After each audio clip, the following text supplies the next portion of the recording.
When you pitch your work, does that mean you're being conceited? Welcome to Sales for Nice People, the daily podcast for ethical entrepreneurs who want to learn how to sell more without going against your values or without being conceited. My name is Martin Steller. I help nice people sell more. And yes, obviously, when you first have a meeting with a buyer, you want them to get a picture of who you are and what you do. But if you then start with a pitch where you give them a brief positioning statement about who you are, what you do, what your accreditations are, what your awards are, who you've worked with, you might actually be very conceited. Because think about it. You are new to this person. You've seen their website, you've looked at their LinkedIn profile and their social media updates, and you have a bit of a view of who they are.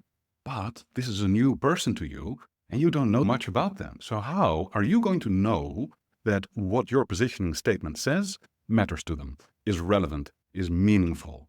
To think that you, in your own bubble, at a distance, can create a pitch that is going to be right for what that person wants to hear, that is actually conceited. How would you know?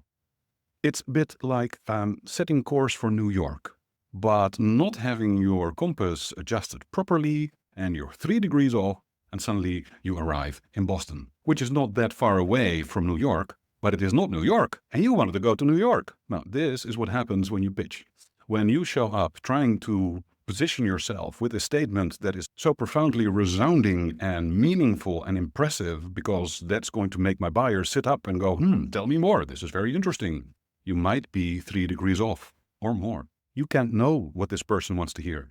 This is why I recommend don't pitch. When you show up to a buyer, don't have the conceit and the presumption that you know what they want to hear and what would be meaningful to them. Instead, ask them questions like, how can I help you today? Or what would be the most helpful conversation to have? Or what made you decide to meet with me today?